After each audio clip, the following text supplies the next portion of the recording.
भारत सरकार द्वारा ऑपरेशन सिंदूर की जब शुरुआत की गई थी तो वहाँ आपातकालीन रूप में फड़ौदी सीमांत जिला है, वहाँ चिकित्सालय में 13 चिकित्सकों की नियुक्ति की गई। ऑपरेशन सिंदूर समाप्त होने के बाद तुरंत उन चिकित्सकों की ना तो वहाँ नियुक्ति हुई और वापिस वो आदेश रद्द कर दी गए। ये भाजपा की जो भेदभावपूर्ण नीति है उसका हम घोर विरोध करते हैं। दूसरा, जब से मैं नगर परिषद से संबंधित कुछ बात बताना चाहता हूँ आपको। 28 नवंबर 2024 को हमारा कार्यकाल समाप्त हो चुका है। यहाँ प्रशासन का अधिकार है नगर परिषद में, चाहे लाइट की व्यवस्था है, चाहे सफाई की व्यवस्था है, चाहे और भी कुछ व्यवस्था है। ऐसी हालत बना के रखी। हमारे माननीय कलेक्टर महोदय ने एक अभियान चलाया था फलोदी के संबंध में, फुटरो फलोदी। वो फुटरो फलोदी के पर्यायवाची शब्द आप मान लो, चाहे अपर्यायवाची शब्द मान लो, बेकार फलोदी होके रखा है। जब से ये प्रशासन के हाथ में कमान आई है तब से फुटरो फलोदी के साथ बेकार फलोदी हो रखा है। चाहे सफाई के संबंध में समझो, चाहे बिजली के संबंध में, चाहे चिकित्सा के संबंध में, चाहे कोई भी है। वर्तमान में माननीय मोदी जी ने एक अभियान चलाया था, एक पौधा माँ के नाम। फड़ौदी में मेजर शैतान सिंह स्टेडियम में एक पौधा माँ के नाम लगा, वहाँ खड्डे खड्डे हुए, एक भी पौधा मौजूदा हालात में एक पौधा भी नहीं है। वर्तमान में जल संरक्षण के प्रति एक अभियान चला के रखा है भाजपा सरकार ने, जो केवल कागजों में वो लेट लटीफी कर रहे हैं कि तालाबों का संरक्षण करेंगे, वहाँ विकसित करेंगे, पर्यटकों के लिए कोई व्यवस्था सुनिश्चित करेंगे, लेकिन वो धरातल पे कुछ भी नहीं है, मौके पे कुछ भी है नहीं। के संबंध में अभी वर्तमान के जो हालात है वो इतने बद से हो गए। हर आदमी मतलब जो जिसको कोई था नहीं, तो कोई ध्यान नहीं रखता, वो भी आजकल वो बोलने लग गया है कि नगर पालिका की स्थिति भयंकर खराब है। वहाँ लोगों का चुना दे, क्योंकि भ्रष्टाचार के सिवा वहाँ कोई दूसरी बात है नहीं। वहाँ छोटे से काम के लिए आप जाओगे तो भी वहाँ रसीद कटवानी पड़ेगी अनलिखित रूप से। तो आपकी वो बोलते अभी विधायक साहब हाल ही में बोले कि आंखें चुंदिया गई है, तो जो पहले चल रहा था सिस्टम वही का वही सिस्टम चल रहा है।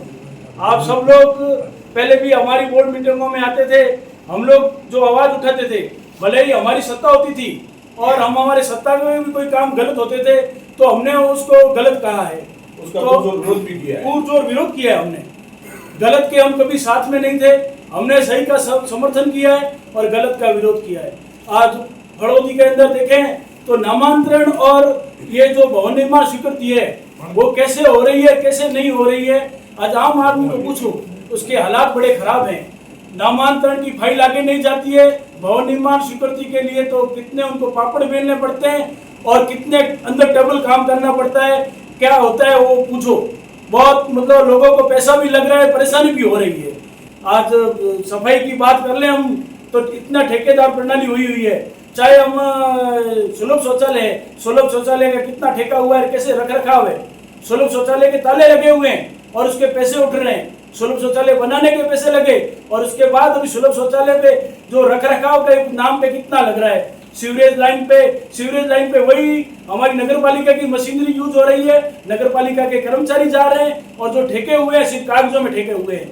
और आपको एक बात बता दें, आप जाके पता करना, बहुत गंभीर बात बता रहा हूं मैं आपको कि ये जो जितने भी सफाई संबंधित जितने भी ठेके पास हुए हैं, चाहे उसमें जितने भी ये घर घर कचरा संग्रहण टैक्स है, चाहे कचरा पात्र है, इन सबको अप्रूव करने के लिए किसके साइन चाहिए? सफाई अधिकारी के साइन चाहिए और चतुर्थ कर्मियों के साइन करा के पैसे पास कराए गए हैं। इस पर अगर देखा जाए तो बहुत बड़ा घपला निकलेगा। ये एक मार हमारे जननायक मुख्यमंत्री अशोक जी गहलोत ने प्रशासन शहरों के संघ में पट्टे देने का अभियान निकाला था। उसमें 69A का पट्टा 500 रुपए में और स्टेट गार्ड का पट्टा 1 रुपए में और कच्ची बस्ती का नियमानुसार दर से रिलीज किया जाता था। लेकिन उसके बाद जब से सरकार भाजपा की सरकार आई है उसके बाद ना तो ये पट्टों का काम है और पट्टों का काम सारा का सारा बंद है। अब भजनलाल की सरकार ने एक और निकाला कि 200 वर्ग मीटर के हिसाब से ये 69A के पट्टे जारी करे हैं। उसमें भी इन्होंने बैक डेट में 18 लोगों को पट्टे दिए हैं, जिसमें ये 18 की मेरे पास लिस्ट है। क्या 18 लोग इसमें चयनित थे 69A में? कोई दूसरा लोग था नहीं उसमें चयनित। इसमें भ्रष्टाचार की बिल्कुल वो कह रहे ना गंध आ रही है। इस संबंध में हम दोनों गए भी थे। इसमें संबंध में बात करें कि 18 लोग ये इसमें पट्टे देने के लायक 69A में, बाकी जो शहर के लोगों के जो पट्टे पड़े हैं उनको भी पट्टे देने चाहिए, पर नहीं, क्योंकि उनको भ्रष्टाचार करना है। सबसे बड़ी बात एक बात मैं आपसे बीच में बोलना चाहता हूँ कि आज ये फुटपाथ पर जो दिया गया है एक कार मालिक के शोरूम को, इस तरह से अगर हम फुटपाथ देने लगे तो फिर वही जो पुरानी समस्या थी हमारी, फुटपाथों पे कैबिनें लगी हुई थी और अतिक्रमण हुआ था, तो ये एक तरह का अतिक्रमण पाने वाली चीज है। आज नागौर रोड इतनी महंगी और प्रॉपर्टी कीमतें वाली दुकान, यहाँ पे फुटपाथ पड़े हैं, क्या हम उस फुटपाथ पे कैबिनें लगाने देंगे क्या? ऐसे शहर की स्वच्छता और सुरक्षा कैसे रहेगी ये सब? तो फिर ये दुकानदार बेचारे क्या करेंगे ऐसे? कार मालिक को दिया है, उसका इतने पत्रकारों ने भी ऑब्जेक्शन उठाया, उसके बावजूद भी पक्का निर्माण एक तरह का करवा के रखा है, टीन शेड लगा के रखा है। ये बहुत ही निंदनीय और घटिया चीज है।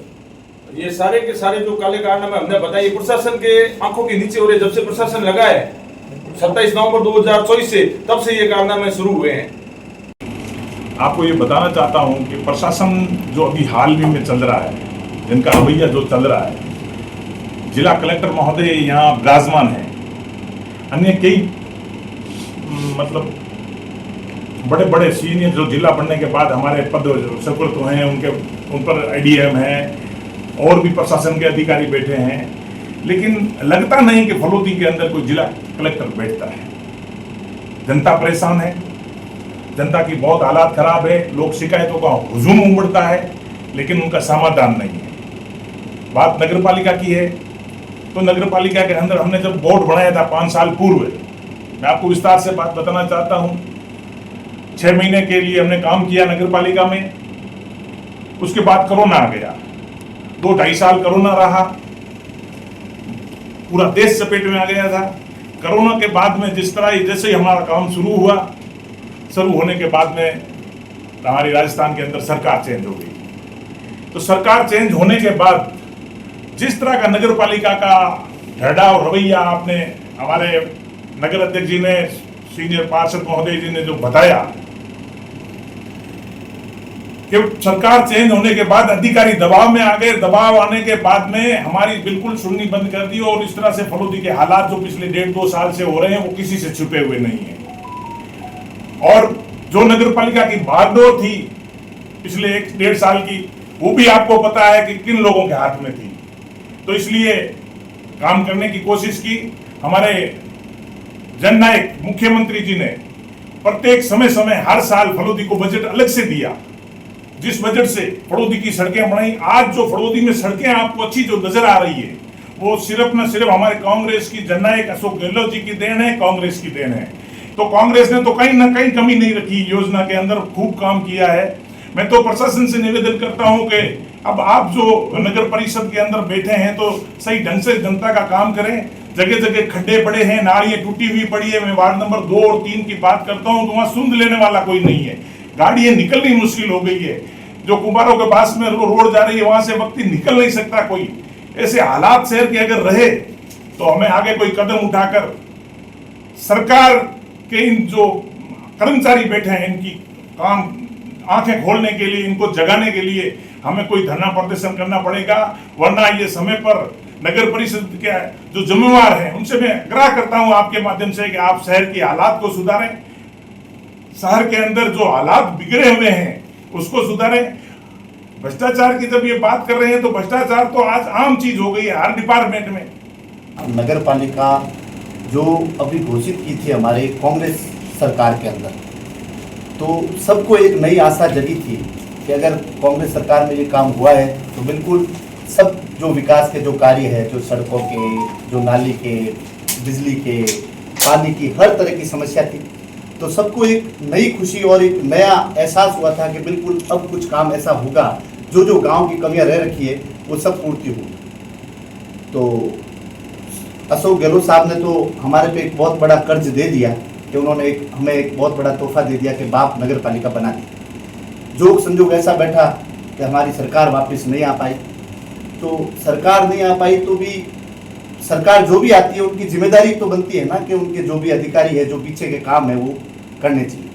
1.5 साल तक हमारा ईओ का अधिकारी नहीं लग पाया ना, तो और जब ईओ लगा तो ईओ के अंडर के जो कार्यकर्ता होते हैं, जो भी व्यवस्थापक होते हैं, उनको भी नहीं लगा पाए।